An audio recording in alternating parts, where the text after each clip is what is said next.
queridos alunos e professores, estamos iniciando mais uma aula de Geografia. Eu sou a professora Juliana e estarei acompanhando vocês aí neste momento. Vamos verificar qual o número e o objeto de conhecimento. Estamos na aula de número 24, com o objeto de conhecimento Europa e o detalhamento relevo e hidrografia. Então vamos lá dar início à nossa aula. Quando a gente fala em continente, a gente está falando de uma porção de terra emersa que ela é circundada por água. Nesse sentido, a gente vai ter então a América, a África, a Oceania, a Antártida e a Eurásia. Eurásia? O que será então o que é Eurásia? Eurásia a gente vai verificar que ela é como se fosse um continente inteiro aqui que a gente vai ter. A Ásia e a Europa juntas parece que formam um único bloco geográfico.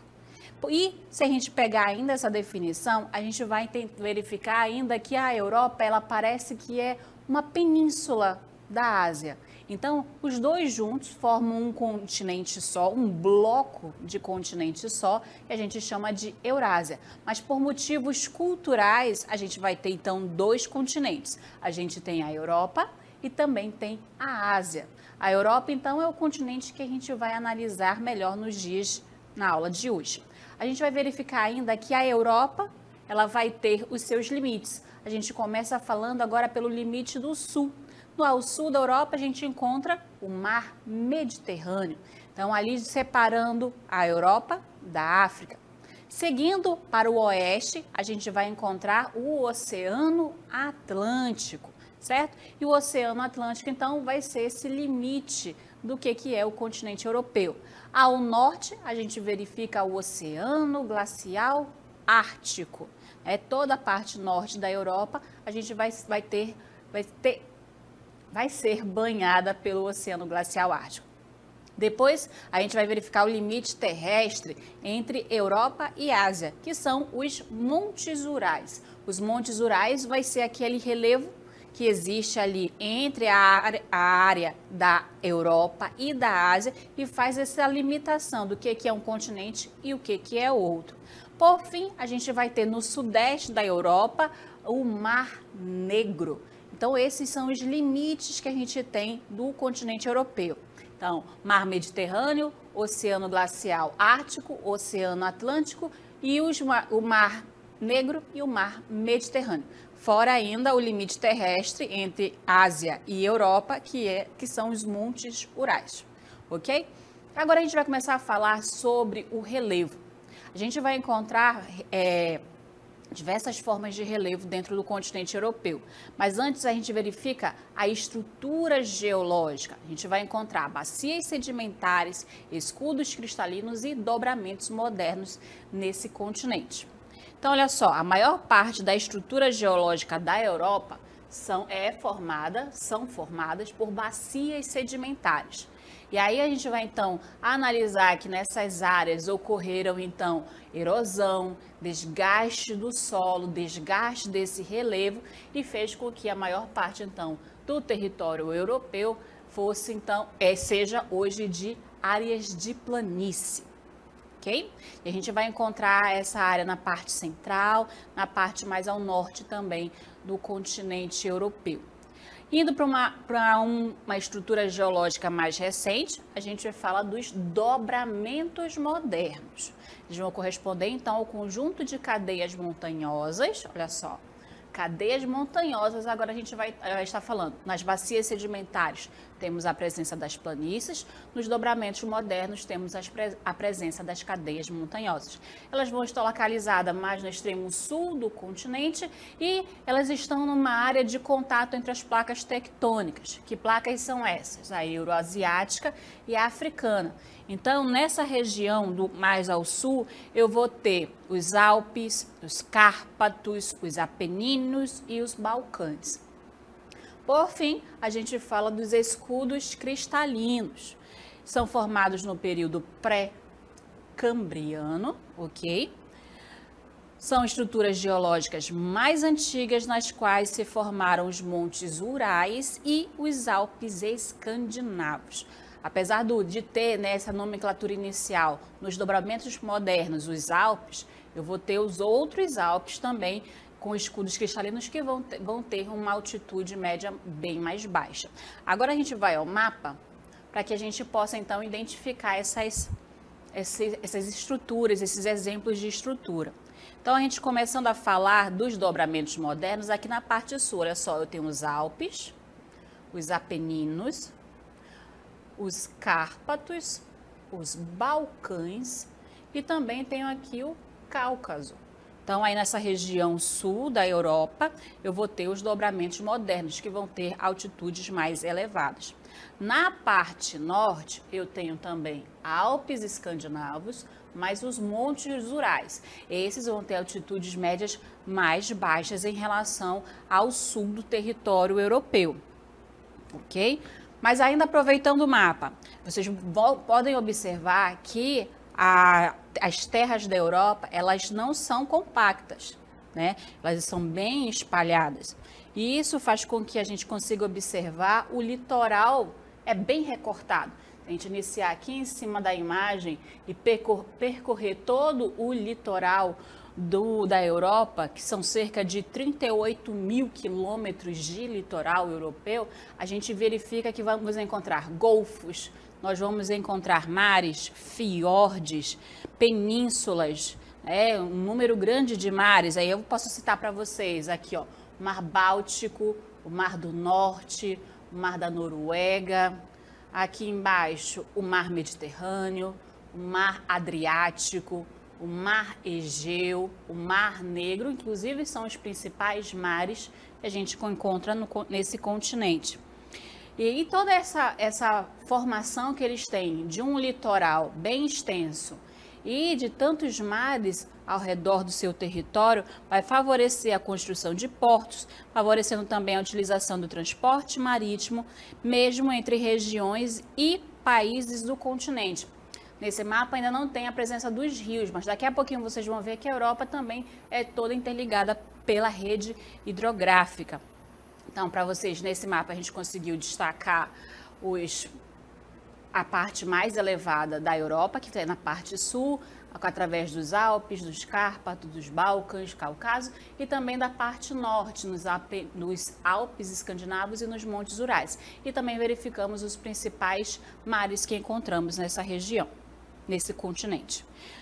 Continuando, o relevo europeu, então, ele vai ser formado por planaltos, que são os maciços antigos, que a gente já verificou alguns, cadeias montanhosas, ou ainda chamadas de cordilheiras recentes, planícies centrais e depressões.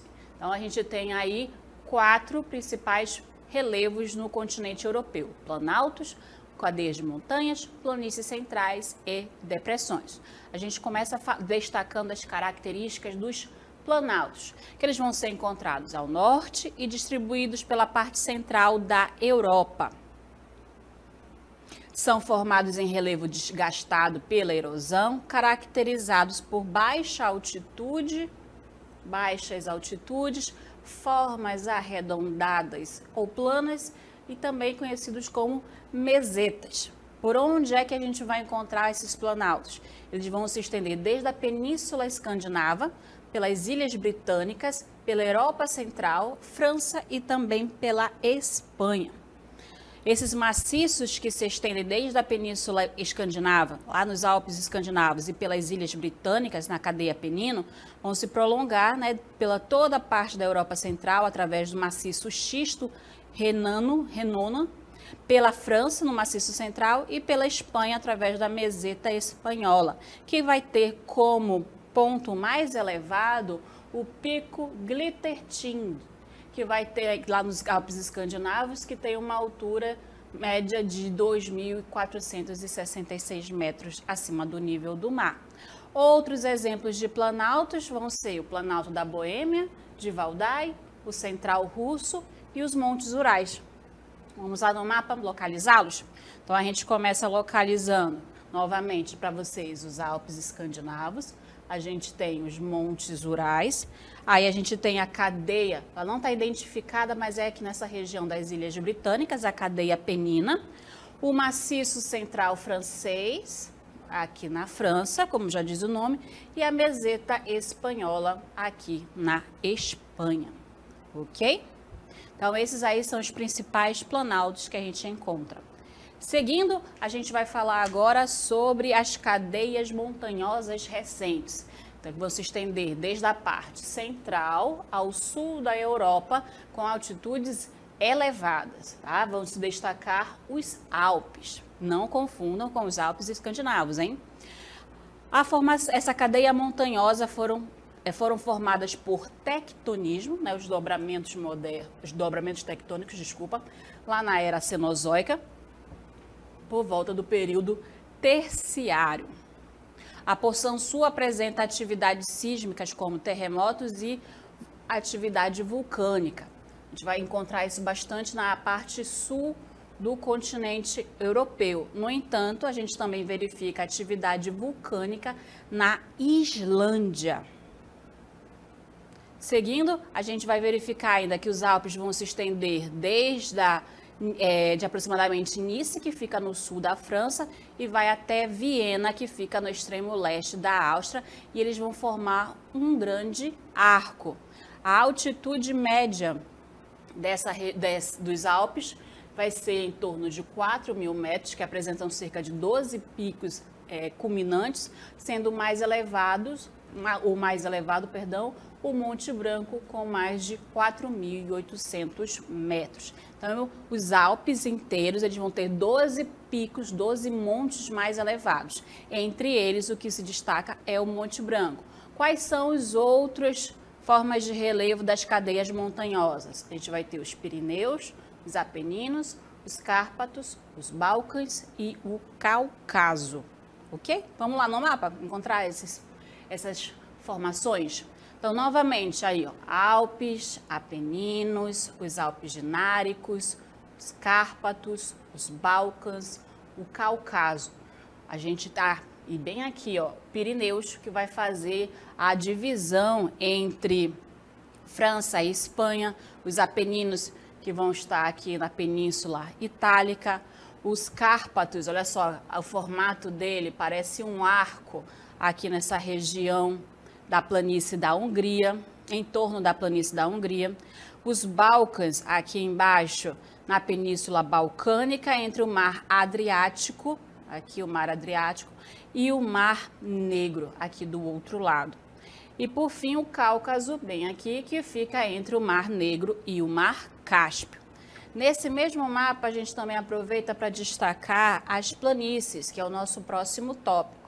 As planícies que vão se destacar, a planície russa ou planície sarmática, que vocês podem observar todo esse verde aí tomando conta no mapa, a gente vai ter as planícies como principal relevo ou relevo predominante da Europa. A gente também vai destacar a planície germano-polonesa ou planície do norte da Europa. Aí nessa região aqui nós temos a planície da Hungria e aqui nessa região a gente vai ter a planície do Pó, no norte da Itália. E as depressões também vão ocorrer. A gente vai ter a depressão caspiana, aqui próximo ao Mar do Cáspio, por isso o nome, e também aqui nessa região dos Países Baixos, no norte do baixo curso do rio Reno. E aí agora eu trago para vocês quais são as características das planícies. Cerca de 2/3 do relevo europeu são formados por planícies. Isso corresponde a cerca de 70% do território europeu, localizados principalmente nas partes central e leste do continente. Então, tá aí onde se localizam as planícies. São planícies sedimentares, são cortadas por importantes rios navegáveis que se estendem do norte aos montes Urais. Como eu já trouxe para vocês alguns exemplos, mas a mais extensa que a gente vai ter de planície é a planície russa ou planície sarmática, além da germano-polonesa e da Hungria. E aí, finalizando a parte das planícies, as outras que a gente vai destacar são a do Pó, que eu também coloquei para vocês do norte da Itália, e ainda a parte das bacias de Paris e de Londres. Aí a gente começa a falar das depressões. Depressões, como eu já mostrei para vocês, a depressão caspiana vai ocorrer junto ao Mar Cáspio, que vai estar localizada entre a Europa e a Ásia, que vai ser uma região que vai ter altitudes abaixo do nível do mar. Essas depressões que estão sendo citadas agora, a depressão caspiana e a depressão dos Países Baixos, são consideradas depressões absolutas. O que é depressão absoluta? É quando elas estão abaixo do nível do mar, ou seja, tem altitude negativa. Vamos entender melhor o que significa altitude negativa? A altitude ao nível do mar é uma medida que usamos para saber o quão alto ou o quão baixo o lugar está em relação ao oceano. É como se fosse uma régua gigante que mede a altura dos lugares. Só que ao invés de usarmos centímetros ou polegadas, usamos metros acima ou metros abaixo do nível do mar. A depressão é uma forma de relevo que apresenta altitude mais baixa que as outras formas de relevo à sua volta. Essas áreas rebaixadas em relação aos terrenos que as rodeiam têm origem em afundamentos de origem tectônica ou de contínuo desgaste erosivo. A depressão pode ser dividida em depressão relativa e depressão absoluta. A depressão relativa é aquela que se apresenta mais baixa que as áreas que as rodeiam. No entanto, não estão em altitude abaixo do nível do mar. Ou seja, é uma região que possui uma altitude menor em relação à sua vizinhança, mas pode ainda estar acima do nível do mar. Um exemplo é o Pantanal Mato-Grossense, que tem uma altitude média de 200 metros. A região ela é cercada por serras e chapados, que têm por volta de 600 a 700 metros de altitude. Já a depressão absoluta é aquela que, além de apresentar terrenos mais baixos que as áreas vizinhas, possuem altitude abaixo do nível do mar, como, por exemplo, o Mar Morto, que é uma área na Ásia que apresenta menor altitude das terras emersas. São 422 metros abaixo do nível do mar. Recebe esse nome porque possui uma elevadíssima quantidade de sal em sua água, o que impossibilita a manutenção de espécies e de seres vivos. Falando ainda em depressão, a gente entra nos Países Baixos. Os holandeses eles vão construir diques. Não sei se vocês conseguem observar nessa imagem essas linhas aqui, ó. Aqui nós vamos ter esses diques ou muros de contenção que também são chamados de polders. E é justamente um canal de drenagem para bombear a água dessa região, impedindo a inundação dessas áreas, fazendo com que haja possibilidade do desenvolvimento das atividades agrícolas. Vocês estão vendo toda essa área verde que também é um campo agrícola. Então, quando a gente está falando na depressão, no relevo de depressão, que a gente encontra lá nos Países Baixos, ok?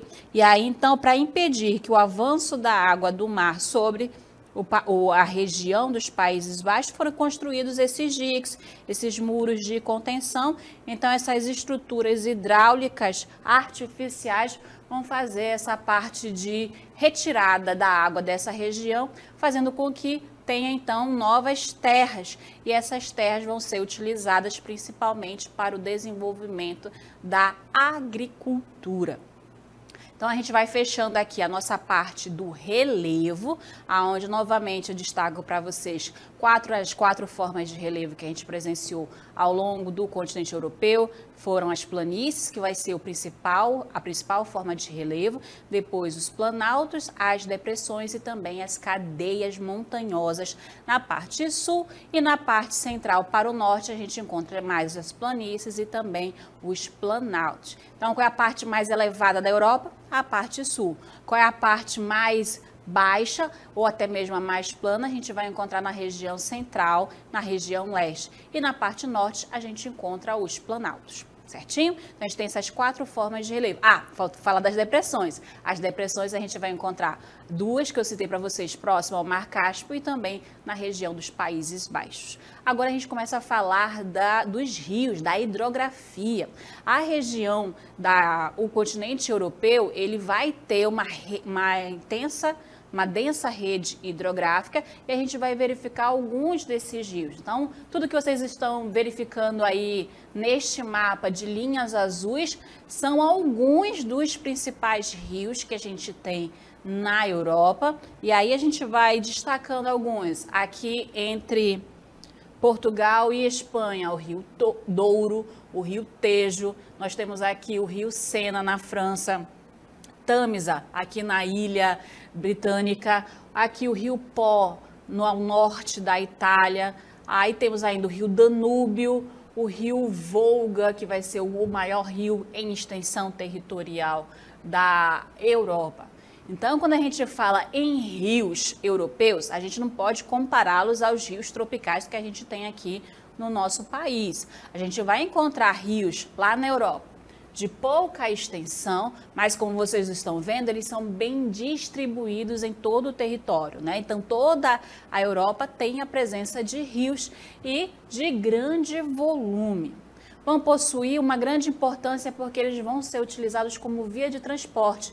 Por isso que inicialmente eu falei que a gente vai ter a interligação, a integração do território, seja ela continental, seja ela próxima ao litoral, porque os rios vão levar o transporte, a mercadoria, as pessoas de um lado ao outro no continente europeu.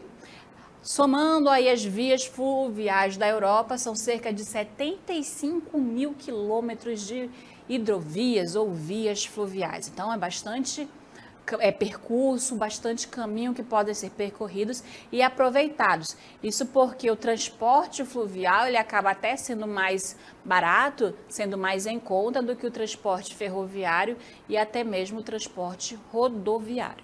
Ok? Vamos seguir então, a gente vai verificar agora quais são esses outros principais rios. Eu já destaquei alguns para vocês, mas os principais rios aqui, Danúbio, Volga e Reno, né? O Volga, o Danúbio e o rio Reno como destaque. E é importante colocar para vocês que vão ter numerosos lagos na Europa. Nas regiões lacustres, na região dos lagos, vão se destacar os lagos da Finlândia, na qual 7% do território é ocupado por 180 mil lagos. Na planície russa vão se destacar os lagos de Ladoga e Ônega e ainda o próprio Mar Cáspio. Aqui o Mar Cáspio, ele também acaba sendo considerado o maior lago do mundo, possuindo aí cerca de 37 mil quilômetros quadrados. Ok? Passamos então agora a falar que a região da Europa ela vai apresentar 3 redes hidrográficas. A região dos rios Atlânticos, que vão desaguar, como já diz o nome, na região do Oceano Atlântico. Então eu vou ter como exemplo o rio Minho, o rio Sena, o rio Mosa e o rio Tâmisa, né? Aqui o rio Sena e o rio Tâmisa aqui, que vão desaguar para o Atlântico. Vamos ter os rios de planície, como o Vístula, o Dniepr, o Dniester, o Don e o Volga. Aqui o Dniepr, o Vístula, que eles são rios de planície, tá? Vão apresentar longos trechos navegáveis, apesar de serem congelados durante o período do inverno. E por fim a gente vai ter os rios mediterrâneos, como o Ebro, o Garona, o Ródano e o rio Pó, ok? Que vão ser rios de cursos muito irregulares e vão estar sujeitos a longas estiagens no verão. Vamos verificar qual é então a extensão desses rios. Aí o rio Sena vai ter apenas 776 quilômetros, o rio Douro 897 quilômetros, o rio Reno 1.230 quilômetros, o rio Danúbio 2.860 quilômetros, e o rio Danúbio acaba sendo considerado o rio mais importante da Europa, e o rio Volga, que vai ser o mais extenso, com 3.690 quilômetros de extensão. Vamos observar algumas características destes rios. começando pelo rio Danúbio. Tá aqui para vocês já em destaque o rio Danúbio, 2.860 quilômetros de extensão. Ele vai atravessar diversos países, nascendo na Alemanha até a sua desembocadura na Romênia e na Ucrânia, onde vai estar localizada o seu delta. Vai atravessar a Alemanha, Áustria, Eslováquia, Hungria, Croácia, Sérvia, Bulgária, Romênia, Moldávia e Ucrânia. Então ele acaba sendo considerado um rio internacional. É utilizado para navegação por parte do seu curso, tanto para o transporte de cruzeiro, ou seja, transporte de pessoas, quanto para navios de carga, a mercadoria. Em 1992 foi concluído, ou seja, foi construída uma ligação entre os rios Reno, Meno e Danúbio, o que fez com que aumentasse, né, o percurso fluvial desses rios em 3.200 quilômetros. Isso fez com que houvesse uma ligação de norte a sul da Europa, desde o Mar do Norte até o Mar Negro, o que fez com que houvesse uma intensificação, ou seja, um aumento do número de navios que navegam no rio Danúbio. Por ser, né, um rio que passa por vários países, foi necessário assinar o Tratado de Cooperação Internacional, isso no ano de 98, para que esses países mantenham a navegabilidade desse rio, que eles mantenham a qualidade da água própria ao consumo humano, porque é um rio que vai passar, olha só, 14 países, eu citei alguns para vocês. Então, há necessidade de fazer com que esse rio seja conservado.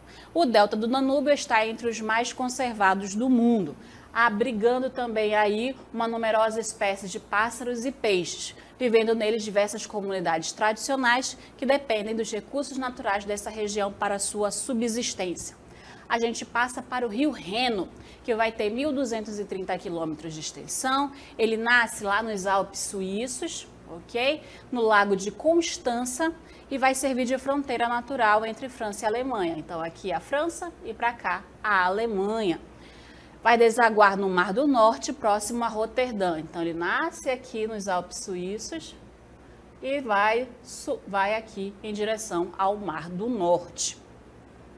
Vão circular muitos navios, especialmente após a integração ao Danúbio, vocês lembram lá do canal que foi construído. A região do Vale do Rio Ruhr vai se destacar também, porque é uma região de concentração populacional. Por quê? Porque lá também vai estar localizado o Parque Industrial da Europa, as indústrias farmacêuticas, químicas, eletrônicas e automotivas. E lá também é que está localizado o Porto Roterdã, nos Países Baixos. É o porto mais movimentado do mundo. Ele vai integrar outras hidrovias, transportando principalmente cereais, carvão mineral, produtos industrializados pela Europa Ocidental. É um dos principais corredores hidroviários da Europa. Passamos a falar sobre o rio Volga, que vai ter aí 3.692 quilômetros de extensão. É o rio mais extenso. Aqui o rio Volga nascendo aqui na região do Planalto do Valdai. E aí ele vai em direção ao Mar Cáspio, ok? Atravessa a capital Moscou, é uma zona industrializada do país, desempenhando um papel crucial na geografia e na economia do país, justamente por ser uma via, né, de transporte. Nasce lá no Planalto do Valdai, como eu já coloquei, deságua no Mar do Cáspio, perdão que eu coloquei, eu devo ter trocado o nome, apesar de suas águas permanecerem congeladas durante boa parte do ano. Nós estamos falando ali de uma latitude mais elevada, o Volga é navegável em quase todo o seu curso. Passamos a falar do rio Sena. Tem aí 776 km de extensão, é uma rota de navegação e vai ser usada principalmente para transportar produtos industriais da França. Vai ser o braço de mar que liga o Oceano Atlântico ao Mar do Norte, separando também a Grã-Bretanha da França. A gente chega agora no Rio Douro, que fica ali no Portugal, na Península Ibérica, atravessando Portugal e Espanha. E ali é uma região conhecida, as suas margens são conhecidas pelos cultivos da azeitona e da uva. Depois a gente vai falar sobre o rio Ródano, que vai nascer na Suíça e atravessa a França, desaguando no mar Mediterrâneo. Por fim, o rio Pó, aqui esses 3 rios que acabei de falar, localizado no norte da Itália, é um vale importante para a área industrial e agropecuária do país, desaguando no mar Adriático. E aí a gente vai finalizando a aula, destacando a importância dos rios como meios de transporte, como vias de transporte. Vão ser essenciais para o comércio europeu, vai possuir 5 dos maiores portos da Europa, vão estar conectados através dessas 37 mil quilômetros de extensão, transportando tanto mercadoria quanto pessoas e vai apresentar um consumo reduzido de combustível.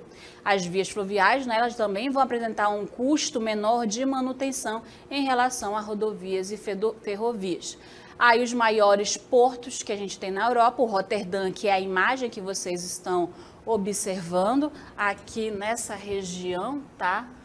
A gente vai ter o Porto Roterdã, nos Países Baixos, ainda o Porto de Antuérpia, na Bélgica, o Porto de Hamburgo, na Alemanha. E aí, só para vocês terem uma ideia, que anualmente o Porto de Roterdã, ele movimenta cerca de 300 milhões de toneladas de mercadorias.